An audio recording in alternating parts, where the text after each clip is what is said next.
एक बार की बात है, जब गौतम बुद्ध हर बार की तरह ही सोने के लिए अपने कक्ष की ओर जा रहे थे। वह जैसे ही कक्ष के अंदर आए, उनके पीछे पीछे उनका शिष्य भी आ गया। बुद्ध अपने सेज पर आकर लेट गए। शिष्य भी आकर सेज के पास बैठ गया और बुद्ध के पांव दबाने लगा। बुद्ध ने कहा, क्या हुआ, तुम अभी तक सोए नहीं? शिष्य ने कहा, नहीं, मुझे नींद नहीं आ रही है। गुरुदेव, एक प्रश्न मेरे दिमाग में लगातार घूमे जा रहा है और यही प्रश्न मुझे सोने नहीं दे रहा। बुद्ध ने कहा, ऐसा कौन सा प्रश्न है जो तुम्हें सोने से रोक रहा है?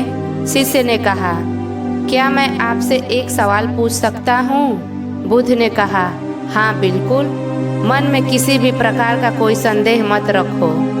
फिर शिष्य ने पूछा, गुरुदेव, क्या कल रात आपको बहुत अच्छी नींद आई?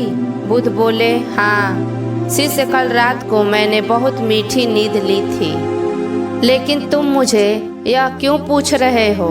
शिष्य बोला, आप यह कैसे कह सकते हैं गुरुदेव कि कल रात आप चैन की नींद सोए? मेरा मन जानता है कि कल रात को कितनी ठंड थी। कल रात हड्डी कांपने वाली ठंड थी। मुझे सोने में बहुत कष्ट हुआ था। बुद्ध ने जवाब दिया, हाँ हो सकता है कि तुम्हें नींद लेने में कष्ट हुआ हो, लेकिन मुझे किसी भी तरह की कोई परेशानी नहीं हुई। अब शिष्य हैरान हो गया। उसने सोचा कि बुद्ध को आराम से कैसे नींद आ गई, जबकि सभी शिष्य को नींद लेने में बहुत कष्ट हुआ था। शिष्य ने फिर से एक सवाल किया, गुरुदेव, आप मुझे एक बात बताओ कि आपको चैन की नींद कैसे आ गई? इसका राज क्या है?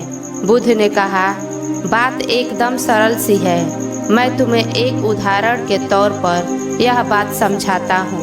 अगर कोई इंसान किसी भी महल का राजकुमार हो और उसके महल में हर प्रकार की सुख सुविधा हो, जैसे कि उसके पास सोने के लिए स्वर्ण का एक सेज हो, उस सेज पर मुलायम मखमली गद्दा हो, हवा खिलाने के लिए आगे पीछे दास दासियां हो, तो क्या उस राजकुमार को सुख की नींद आएगी? शिष्य ने जवाब दिया, हाँ बिल्कुल आएगी, बल्कि ऐसी स्थिति में तो और भी अच्छे से नींद आएगी। आखिर उस राजकुमार के पास सारी प्रकार की सुख सुविधा जो है। बुद्ध ने कहा, ठीक है, चलो मैंने तुम्हारी बात मान ली, लेकिन मुझे इस बात का जवाब दो कि अगर उस राजकुमार को किसी तरह की शारीरिक या मानसिक पीड़ा हो, या फिर उसका तन और मन लोभ और लालच से ग्रस्त हो, तो क्या ऐसे स्थिति में उसे चैन की नींद आएगी? शिष्य बोला, नहीं,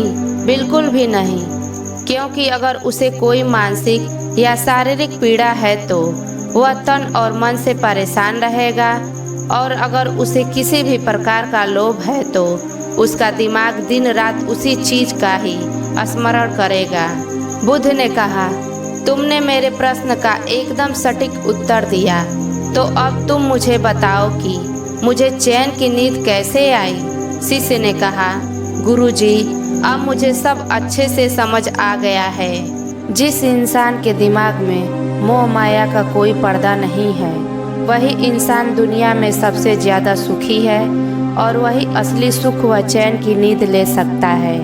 असली सुख लेने के लिए आपको सबसे ज़्यादा किसी चीज़ की ज़रूरत पड़ती है, तो वह है मानसिक शांति की। जब आपका मन और चित्त दोनों ही शांत हैं, तब स्वाभाविक रूप से आपको नींद भी सुखद पूर्वक आएगी। बुद्ध ने शिष्य को प्रश्न का सही जवाब देने के लिए शाबाशी दी। शिष्य का दिमाग पूर्ण रूप से शांत हो गया था। अगर आपको वीडियो अच्छी लगे तो चैनल को सब्सक्राइब करिए और लाइक शेयर कमेंट जरूर करिए।